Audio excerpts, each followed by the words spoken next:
वैद्युत आवेश तथा वैद्युत क्षेत्र। जैसा कि आप लोग पिछली कक्षा 10 में वैद्युत आवेश के बारे में पढ़ चुके हैं, तो यहाँ पे भी हम लोग सबसे पहले वैद्युत आवेश के बारे में चर्चा करेंगे।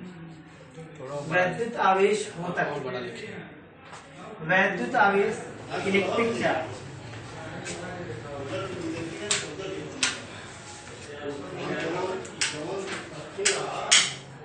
विद्युत आवेश होता क्या, इसके बारे में जब हम लोग चर्चा करेंगे तो किसी पदार्थ का वह गुण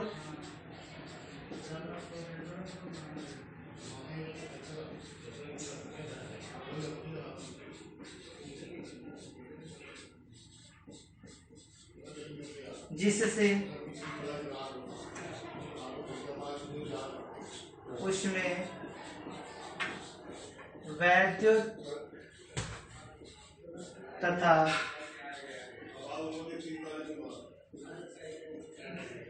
चुंबकत्व उत्पन्न होता है,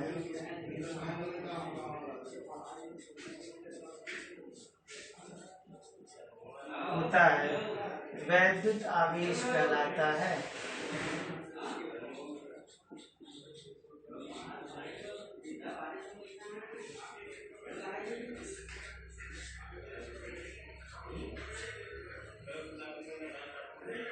किसी पदार्थ का वह गुण जिससे उसमें वैद्युत तथा चुंबकत्व उत्पन्न होता है वैद्युत आवेश कहलाता है। वैद्युत आवेश के बारे में आप लोगों ने हाई स्कूल में पढ़ा था, हम लोग इसके बारे में यहाँ फिर से डिस्कस कर रहे हैं। तो वैद्युत आवेश एक अदिश राशि है,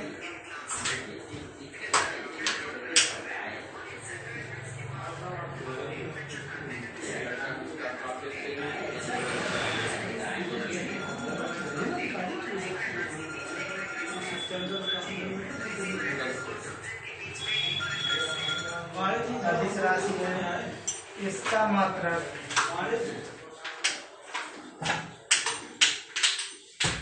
कूलाम, जिसे सी से प्रदर्शित करते हैं, कूलाम होता है।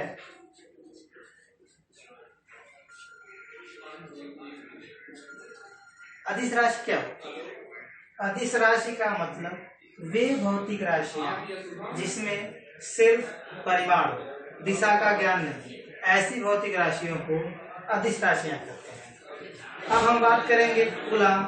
कूलाम विद्युत आवेश का मात्रक है। चूंकि कूलाम विद्युत आवेश का एक बहुत बड़ा मात्रक है, तो हम लोग विद्युत आवेश के छोटे मात्रकों को देखेंगे। तो वैद्युत आवेश का जो छोटा मात्रक होता है उसमें हम लोग माइक्रो कूलाम, नैनो कूलाम, तो आपको पता ही है कि ये सब प्रीफिक्सेस है, प्रत्यय है। अगर हम लोग किसी भी मात्रक के पहले ऐसे शब्दों को जोड़ें, जैसे हमने कहा एक माइक्रो कूलाम, एक माइक्रो कूलाम, तो माइक्रो कूलाम को हम लोग म्यू सी, क्योंकि सी जो है वो कूलाम का इंडिकेटर है, यानी सी से हम लोग कूलाम को प्रदर्शित करते हैं, और म्यू का मतलब होता है माइक्रो। इसका जो मान होता है वो 10⁻⁻⁶ कूलाम के बराबर होता है। इससे छोटे, अगर इससे छोटी वैद्युत आवेश के मान को हम लोग देखें तो होता है 1 नैनो कूलाम। नैनो कूलाम का मतलब होता है 10⁻⁹ कूलाम। अब हम लोग बात करते हैं कि आखिर वैद्युत आवेश कैसे उत्पन्न होता है। आपने कहा कि किसी पदार्थ का वह गुण जिससे उसमें वैद्युत तथा चुंबकत्व का गुण उत्पन्न हो।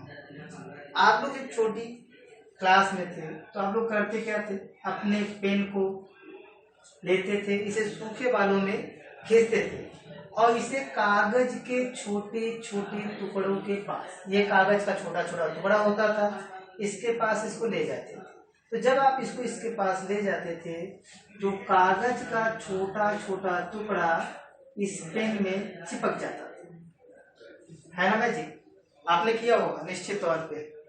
तो जब ये कागज का छोटा छोटा टुकड़ा इस पेन में चिपक जाता था तो आप कहते थे ये देखिए मेरा मैजिक। तो ये मैजिक कहाँ से उत्पन्न होता था, आखिर ये कैसे गुण इसमें आता था? इसका जो सबसे बड़ा फैक्ट है वो है वैद्युत आवेश, क्योंकि वैद्युत आवेश के कारण ही इसमें चुंबकत्व का गुण उत्पन्न हुआ और ये पेन इन छोटे छोटे टुकड़ों को अपनी ओर आकर्षित किया और ये कागज का छोटा टुकड़ा इसमें जाके चिपक। अब हम लोग थोड़ा सा डिस्कस इसके बारे में और डीपली करेंगे कि ये वैद्युत आवेश कितने प्रकार का होता है और इसके बारे में किसने अध्ययन किया। वैसे तो कहा जाता है कि इसके बारे में यूनान के एक दार्शनिक थेल्स ने सबसे पहले वैद्युत आवेश के बारे में बताया, लेकिन बाद में इसके बारे में बहुत सारी खोज हुई और अमेरिका के scientist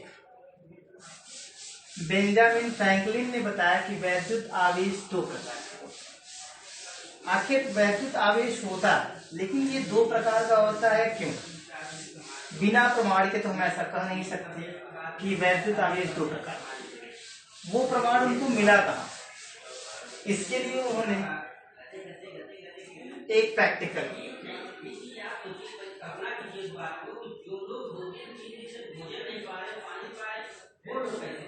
types of electric charge.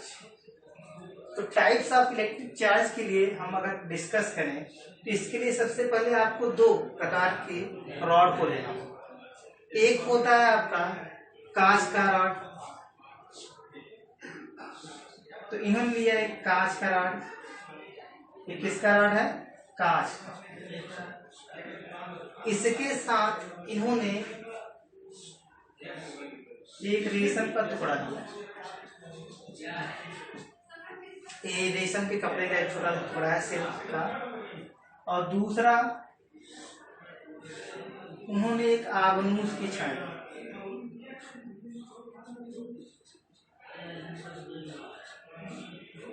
और उन्होंने इसके साथ बिल्ली की खाल। हुआ ये कि इन्होंने दो कांच के रॉड को रेशम के टुकड़े से रगड़ा और रगड़ने के पश्चात उनको स्वतंत्रता पूर्वक लटकाया। तो जब इन्होंने दोनों कांच के रॉड को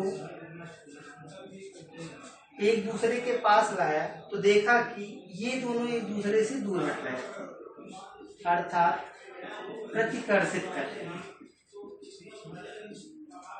सेम इज इन्होंने ऐसे ही आबनूस की छड़ को लिया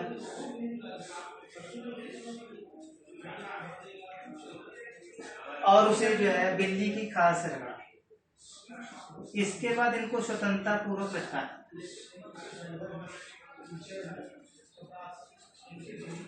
जब इसको इन्होंने पास लाया तो यहाँ पे भी ये दोनों एक दूसरे से दूर हटने लगे। तो उन्होंने देखा ये कि जब एक कांच की छड़ को रेशम के कपड़े से घिसा गया तो उस पे यानी कांच पे जो भी आवेश उत्पन्न हुआ होगा निश्चित तौर पे दूसरे कांच पे भी वही आवेश उत्पन्न हुआ और दोनों कांच पे समान आवेश था। यानी जो आवेश इस कांच की छड़ पे था वही आवेश इस कांच की छड़ पे होगा। तो निश्चित तौर पे समान आवेश एक दूसरे को क्या करने लगे? प्रतिकर्षित। वही चीज आबनूस की छड़ पे था कि जब एक आबनूस की छड़ को बिल्ली की खाल के साथ घिसा गया या रगड़ा गया तो दूसरे आबनूस की छड़ को भी उन्होंने क्या किया? बिल्ली की खाल से रगड़ा। दोनों आबनूस की छड़ पे समान आवेश उत्पन्न हुआ होगा तो ये दोनों एक दूसरे को क्या करने लगे? प्रतिकर्षित कर। लेकिन जब एक कांच की छड़ को रेशम के टुकड़े से घिसा गया और एक छड़ को आबनूस की छड़ को बिल्ली की खाल से घिसा गया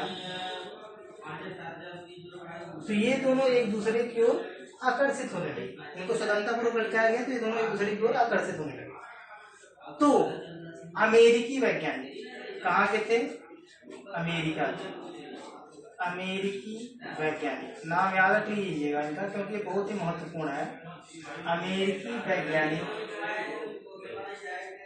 बी फ्रैंकलिन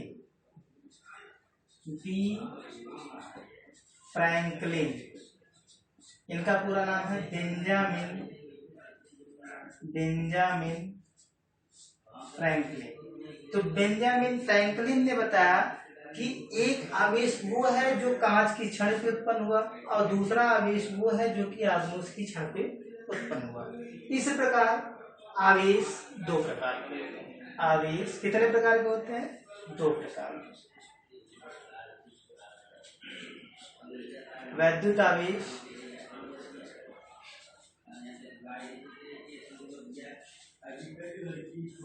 दो प्रकार के होते हैं। अब ये इन दोनों का नाम इन्होंने क्या रखा है? एक वह आवेश जो कांच की छड़ पर उत्पन्न हुआ, दूसरा वो जो कि आगमूस की छड़ पर। तो पहले टाइप के आवेश को इन्होंने कहा क्या? धन आवेश। क्या कहा? धन आवेश, पॉजिटिव चार्ज।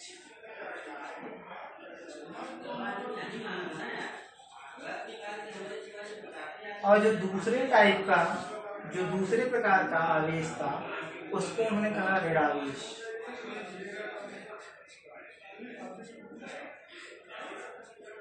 Negative charge.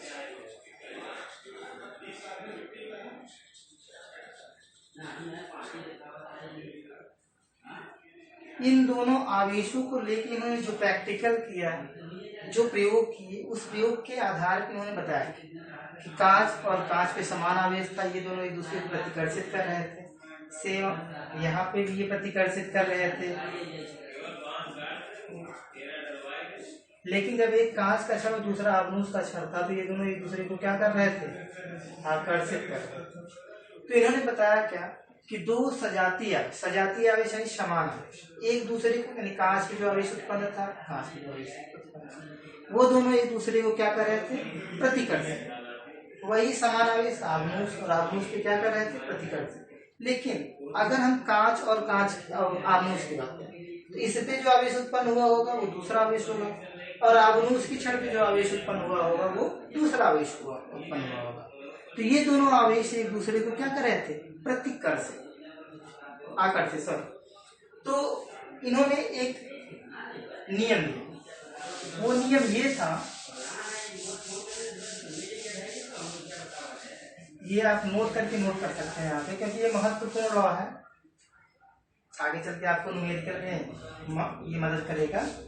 तो नोट करके आप इसे नोट करिएगा कि दो सजातीय आवेश, सजातीय यानी समान, सजातीय यानी समान आवेश एक दूसरे को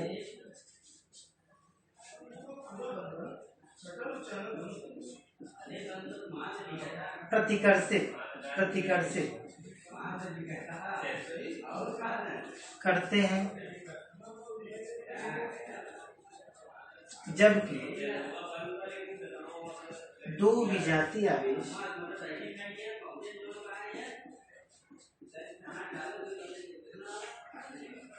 विजातीय यानी असमान, असमान का मतलब विपरीत, असमान यानी विपरीत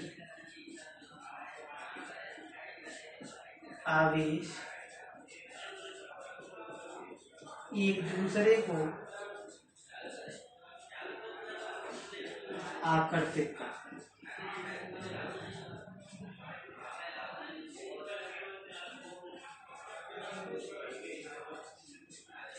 तो ये रहा वैद्युत आवेश। यह एक बहुत ही महत्वपूर्ण टॉपिक है आपके क्लास 12th का, और इम्पोर्टेंट टॉपिक होने के साथ साथ इससे रिलेटेड कुछ चीजें हम लोग जो है आगे पढ़ेंगे। तो जो पहला टॉपिक था आपके अध्याय 1 का, वैद्युत आवेश, अवैद्युत आवेश के प्रकार, ये यहाँ पे समाप्त हुआ, और अब हम लोग अगले टॉपिक की ओर बढ़ते हैं। जो दूसरा टॉपिक है, आपने सुना होगा कंडक्टर और इंसुलेटर, यानी चालक और अचालक या कुचालक, ऐसा कुछ आपने सुना होगा। देखिए नाम कहीं नहीं, कहीं कहीं आपको जो है सुचालक मिल जाता है, कुचालक, कहीं कहीं चालक, अचालक, कंडक्टर इंसुलेटर इसे इंग्लिश में कहते हैं। तो निश्चित तौर पे आपको कोई प्रॉब्लम यहाँ पे होने वाली नहीं है। अब हम लोग शुरू करेंगे चालक, इसे अंग्रेजी में कहते हैं कंडक्टर।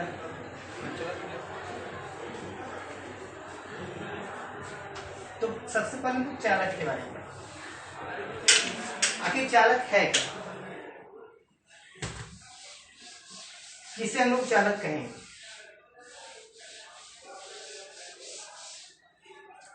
आप लोगों के घरों में इलेक्ट्रिसिटी आती है, विद्युत धारा आती है। तो विद्युत धारा आती कैसे, पावर हाउस हुआ होगा, पावर हाउस से इलेक्ट्रिसिटी चलती है तारों के द्वारा, वो आपके घरों में पहुंचती है। क्या आपने कभी खंभे के तार में आपने लकड़ी का तार लगाया है? नहीं, निश्चित तौर पे आपने धातुओं का ही तार लगाया होगा।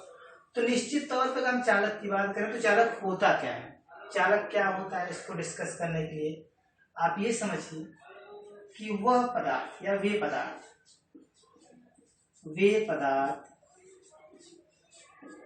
जिनमें से होकर विद्युत धारा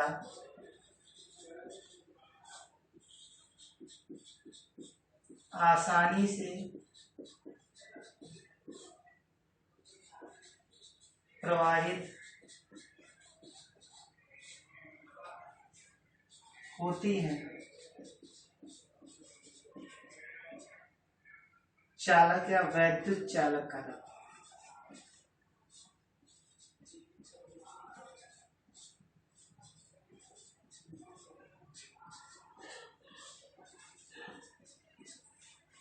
अब वैद्युत चालक होता है जैसे करके देख लीजिए आप, जैसे धातुएं तो कई हैं, क्यों, धातुएं हैं ना कई। जैसे धातुओं में लिख लीजिएगा आप लोग, सोना, चांदी, लोहा, एल्युमिनियम,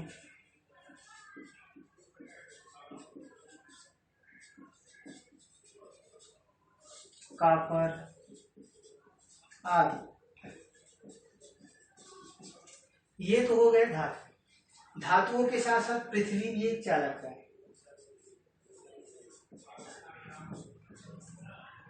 सजाती में अगर हम सजाती की बात करें, सजीवों की बात करें तो ह्यूमन बॉडी यानी मनुष्य का शरीर, ये भी जीवों का शरीर,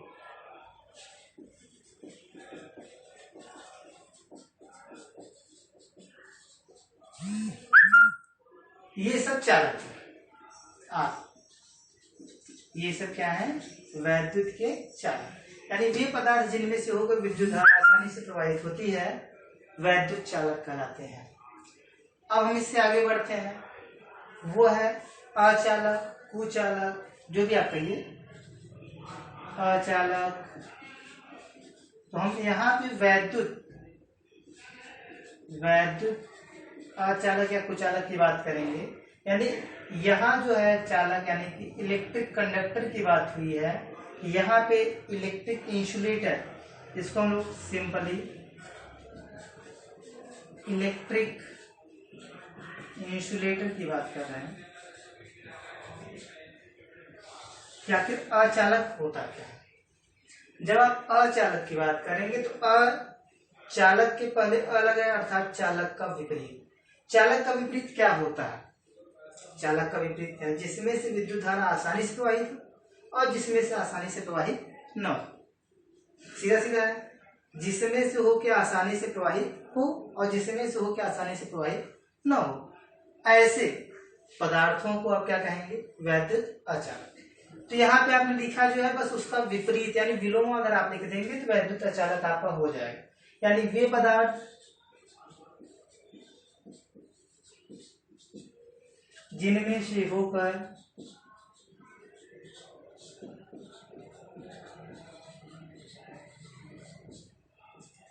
वैद्युत आवेश या विद्युत धारा, जो भी आप कहिए, वैद्युत आवेश या विद्युत धारा आसानी से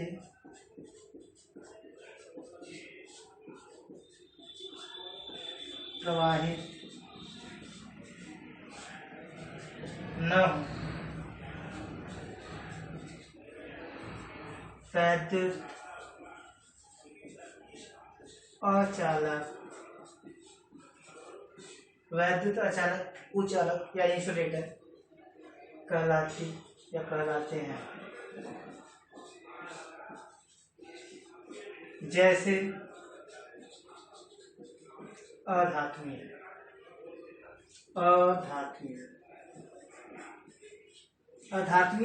अर्थात जिसमें इलेक्ट्रॉनों की कमी।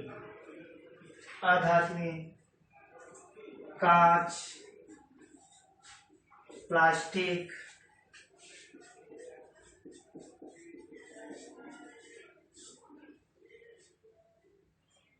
बालू, पॉलिस्टर आदि।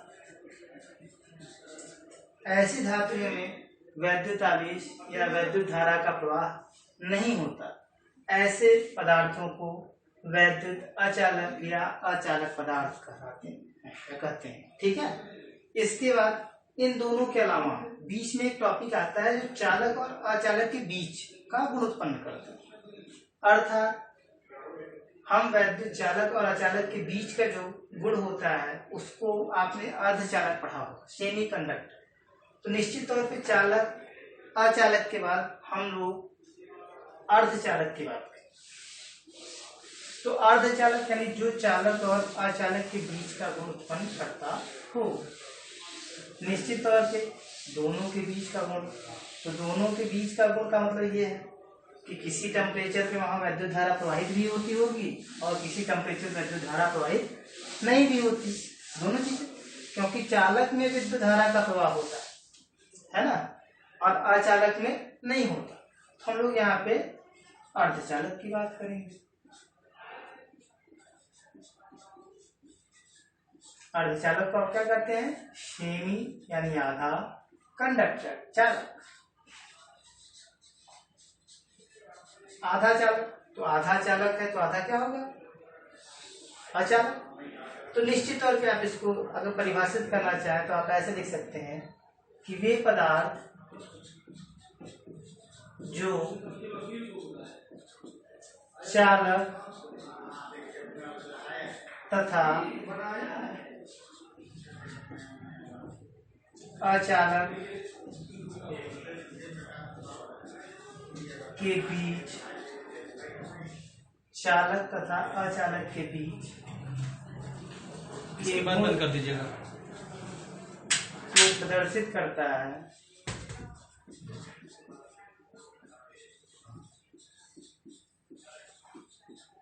अर्धचालक कहलाता है।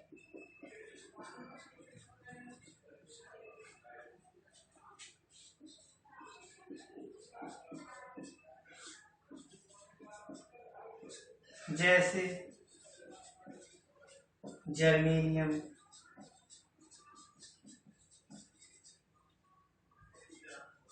सिलिकॉन,